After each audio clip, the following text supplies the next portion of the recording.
Continuamos con nuestro programa con nuestros campesinos y campesinas Sembramos Caminos de Vida. El día de hoy con el capítulo Ecología Integral como una apuesta de cuidado y defensa del territorio y sus prácticas. Hoy nos trasladamos al departamento del Valle del Cauca y también traemos a nuestra gran Amazonía. Bueno, Tati, estos días ya se está moviendo Corferias, ya está llegando a su punto cumbre. Hoy está muy movido, está muy visitado nuestro pabellón. Siguen llegando productores, también han llegado productores de Caquetá. Y hoy contamos con la participación del diácono Víctor, que es el director de Pastoral Social de Cartago, con Juan Felipe Martínez, secretario ejecutivo de la REPAM, y Santiago López, que también nos está acompañando de Cartago. Claro que sí, Tati, la idea es que podamos también generar unos espacios y conocer esas iniciativas que están también trabajando por nuestra casa común en estos territorios. Bueno, desde Cartago hay varias experiencias de agroecología. Ustedes están apoyando y trabajando articuladamente con los campesinos y campesinas. Y allí ya estuvimos en una experiencia en donde ellos suelen reunirse, trabajar colectivamente. También ustedes los están haciendo un acompañamiento en todo este tema técnico de cómo sembrar, de las cosechas, de cuánto se debe esperar y todos estos escenarios para garantizar la gobernanza alimentaria. Entonces hablemos un poco de esa iniciativa. Bueno, yo creo que es un poco actualizarnos y no actualizarnos, sino recrearnos. Que lo que hacemos nosotros es recrearnos, recrear los espacios que se viven desde lo propio de nuestras comunidades. Es que somos una comunidad de un eje, nosotros hacemos parte del norte del valle, que está muy conectado al eje cafetero y que permite desde el eje cafetero pensarnos desde una pastoral rural de la tierra con vocación agrícola. Entonces, hay un punto de partida en el cual nosotros ya no tenemos que inventar, sino más bien recrear lo que se ha hecho. Y desde esa recreación, entonces estamos hablando un poco ya desde la conversión agroecológica, un poco inspirados y más aún en Laudato Si, inspirados en esas palabras que nos dicen, venga, o sea, ¿qué está pasando con lo que tenemos y cómo hacer posible el ser y el hacer campesino? Y desde ese ser y hacer campesino nos conecta directamente con nuestras comunidades rurales y urbanas, porque nosotros, si es cierto que tenemos 16 municipios en la diócesis, pues todas tienen una característica muy rural.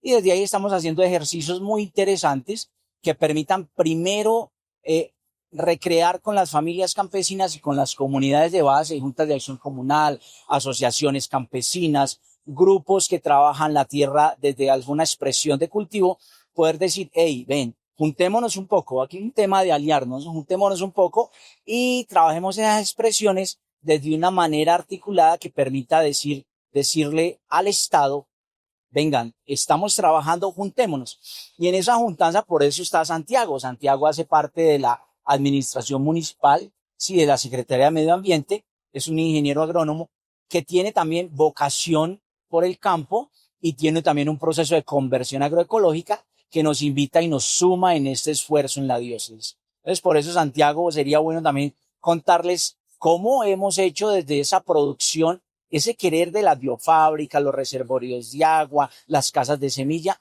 cómo nos la estamos pensando nosotros en la diócesis, que ya lo habíamos hecho. Ya llevamos unos 20 años, pero que se nos había quedado un poco en el espacio y ahorita lo estamos trayendo nuevamente en la recreación del acompañamiento con las comunidades campesinas. Sí, Santiago, y también hablar de la evolución que ha tenido este proceso, porque como lo decía Víctor, ya son 20 años acompañando esas comunidades y ustedes ahí de la mano con ellos. Entonces, ¿cómo ha sido la evolución y ese cambio en estos procesos de biofábricas? Claro que sí, bueno, muchas gracias por el espacio.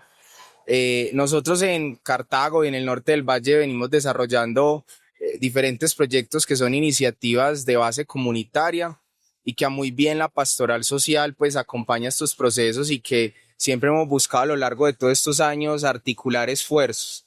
Y esto es co-creando, co-trabajando y uniéndonos en un mundo rural y urbano para la producción de alimentos, ¿cierto? Una inicialmente es aquella que nos mueve permanentemente, que es la producción de alimentos, y otra es cómo nosotros buscamos fortalecer las comunidades y cómo esas comunidades a partir de estrategias como la biofábrica, como un sitio de producción de vida, pues genera esa autonomía a nosotros y en las comunidades, ¿cierto? Porque claramente venimos dependiendo de un modelo productivo plenamente extractivista y cómo nosotros buscamos volcar un poco la estrategia frente a estas estrategias, y esas ha sido una con las biofábricas, otra han sido con las casas de semillas, ¿cierto? Estos sitios como un sitio de producción, de multiplicación, de creación de material vegetal, de semillas que al tiempo nosotros cuidamos con custodios que están en la comunidad urbana y rural, y que esto ha servido,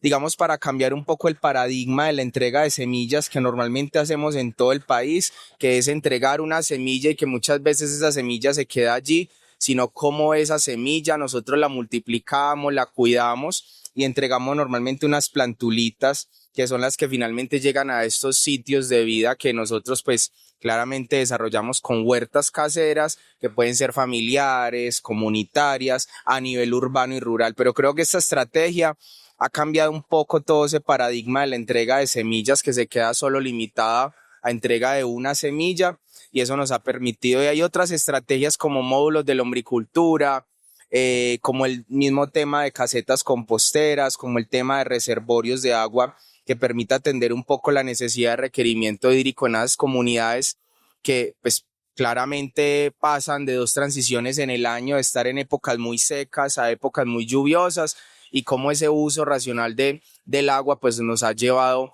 a ello a bien. Y otro tema fundamental es ese relacionamiento de que el campesino también es un custodio y que nosotros nos relacionamos con un medio natural. Nosotros no hablamos de recursos naturales, nosotros hablamos de naturaleza, y es ese vínculo de uno como campesino que nos lleva a proteger ese medio donde vivimos, porque es claramente una relación de vida, de hábitat, pero también de conservación. Entonces ese es el enfoque que siempre hemos encontrado y que claramente a lo largo de todos estos años nos ha permitido un poco consolidar algunas estrategias a nivel urbano y rural con comunidades campesinas. Gracias, Santiago. Gracias, Diácono. Claro que sí, ahí vamos encontrando la conexión que tenemos en todos los territorios con el cuidado de esos bienes comunes que tú nos nombrabas, como la semilla, el agua, y que empezamos también a encontrar un poco de articulación con la Repan, que también nos acompaña el día de hoy. Sí, así es, nos acompaña Juan Felipe, y bueno, la REPAM está representada por varios países de la Panamazonía, así que trabajamos a nivel regional y nos pensamos también en esa protección de la Amazonía de manera conjunta. ¿Qué países son los que integran la REPAM? Bueno, la REPAN la integran los 9 países que hacen parte de la Panamazonía: Colombia, Venezuela, Ecuador, Brasil, Perú, Bolivia, Surinam, Guyana y Guyana Francesa. Y este es un territorio que es un bien común de la humanidad, ¿no? No es solamente un territorio que presta un servicio ecosistémico al país o a cada uno de los países que tiene una parte, una porción de la Amazonía, sino a todo el mundo, ¿no? Claro, entonces queríamos saber también desde la experiencia pues de la Repan y de la Pastoral Rural de la Tierra, cómo se vive y se construye hoy la ecología integral en esos territorios rurales, y pues ahora tú que también nos nombras los urbanos, ¿no? Porque es muy interesante que ustedes están no solo trabajando en la ruralidad, sino también están incluyendo la parte urbana. Bueno, desde la REPAN, la ecología integral, y el término que nos invita el Papa Francisco fue también como darle legitimidad al trabajo que ya los campesinos, indígenas y afrodescendientes estaban haciendo en el territorio. No solamente integrar temas productivos, sino integrar la política, la cultura, la economía, la espiritualidad a una forma de fe y vida donde se integre todo para vivir plenamente con la casa común, ¿no? Entonces, en el año 2014, cuando se crea la REPAN, el 2015 viene Laudato Si y nos da como un impulso para seguir adelante, ¿no? Es la carta de navegación. Y a través de la REPAN o de la Iglesia Amazónica, ¿cómo se vive la ecología integral? Primero, la salvaguarda de esos saberes y de esas espiritualidades que los territorios tienen, porque son territorios muy particulares, ¿no? No son como el resto de los territorios que tienen unas características muy similares, sino que la Amazonía tiene su particularidad. Segundo, aparte de esa valoración, entendiendo el territorio, entendiendo un territorio como un ser sagrado, que no es solamente un lugar donde se pueden extraer recursos, sino también un lugar que integra toda esa realidad social, cultural, espiritual. Entonces allí hay un trabajo que hacer. Y lo tercero, en la defensa de este territorio. Es un territorio que por el modelo productivo y el modelo extractivista está siendo muy amenazado. Y ahí es donde la iglesia quiere hacer ese ejercicio de la mano de las comunidades, salvaguardando esas prácticas que las comunidades tienen y con las que han vivido milenariamente en este territorio, pero también haciendo incidencia política, social, para que ese modelo de extractivismo, de agronegocio, de monocultivo no se implemente en el territorio amazónico. Esa es la lucha que nosotros como iglesia tenemos ahí de la mano de las comunidades. Muy interesante pensarse desde la REPAM de esta manera, porque realmente trabajar a nivel regional es ver que lo que se haga en la Amazonía de Perú o de Colombia tiene impacto en los otros países en la Amazonía. Entonces, por eso la REPAM es tan característico y simbólico en el trabajo que hace en la protección de este bioma, que es un patrimonio de la tierra. Y realmente las comunidades lo han venido trabajando mucho y se refleja también, creo que es una inspiración para lo que se hace en territorio también desde las pastorales sociales.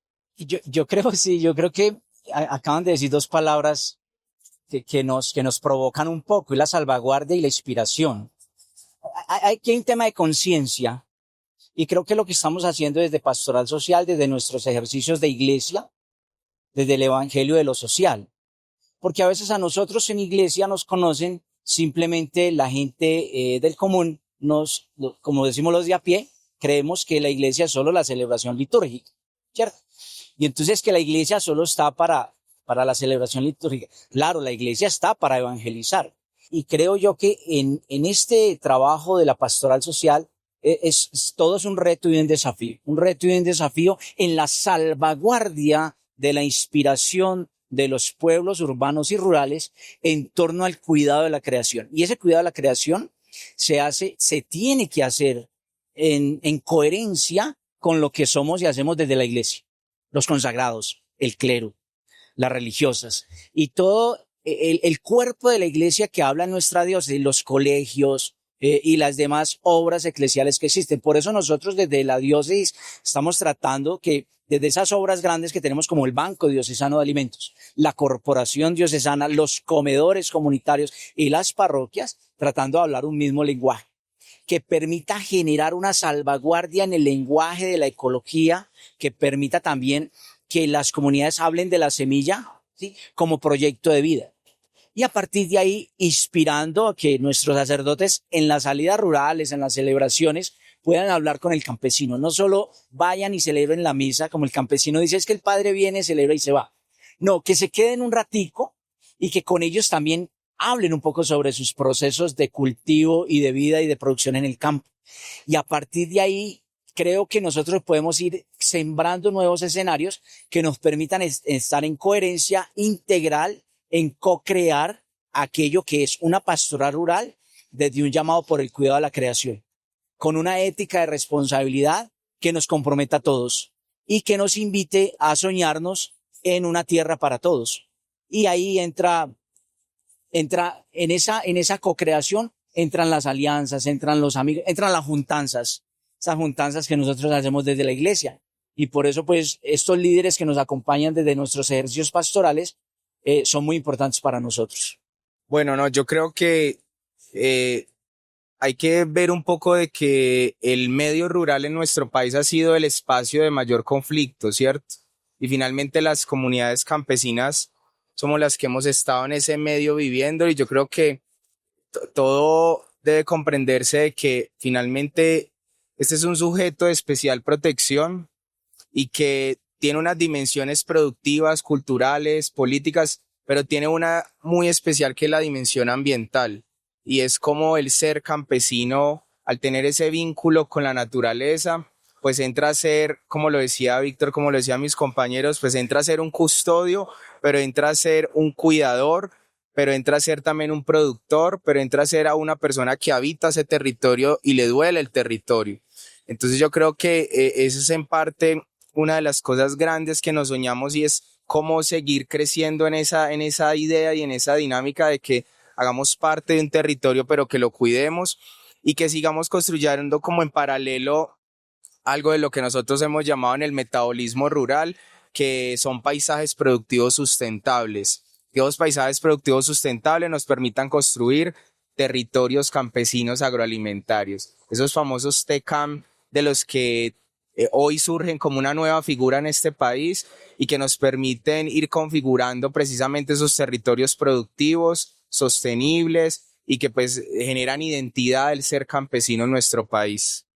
Y además también esos procesos de reconstrucción del tejido social, porque cuando se empiezan a organizar todos y a integrar, más allá de todo lo que ustedes hagan del acompañamiento técnico, espiritual, social, también viene esa reconfiguración de los territorios y ese volver a ser, volver al pasado, ya que las comunidades se conecten entre ellos y trabajen colectivamente. Hablemos un poco también, ya para cerrar este programa, de qué desafíos y oportunidades vemos nosotros en ese potencial que tienen los campesinos y las comunidades étnicas en ese avance que hemos hecho y en ese trabajo que se ha hecho desde la pastoral social y desde REPAM.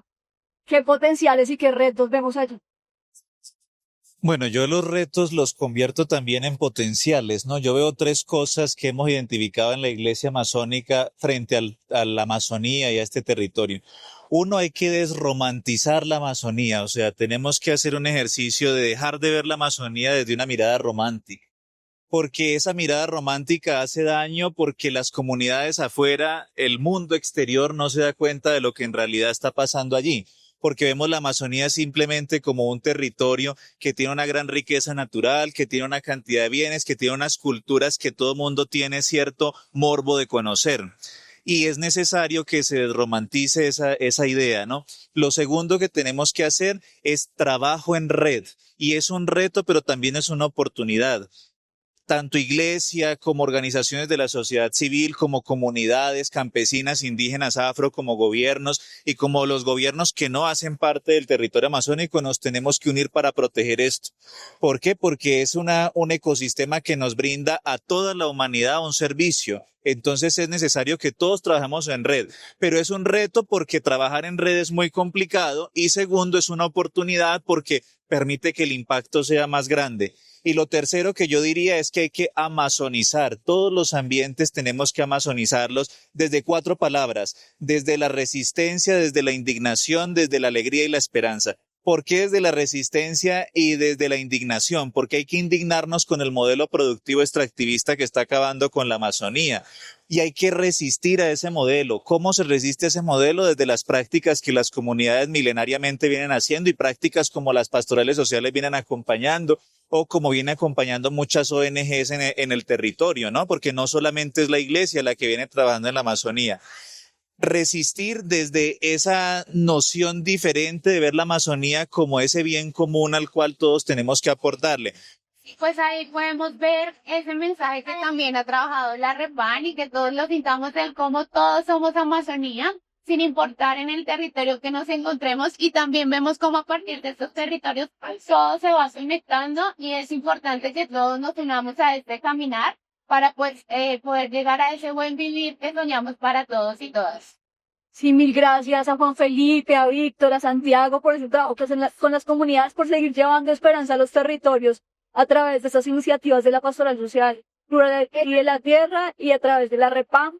Entonces, terminamos este capítulo de hoy. Recuerden que vamos a estar hasta el 20 de julio acá en Corferias, que pueden seguir visitando nuestras iniciativas. La Fuerza de los Campesinos está presente en Bogotá, en el pabellón número 6, piso 2, están 141 de Corferias.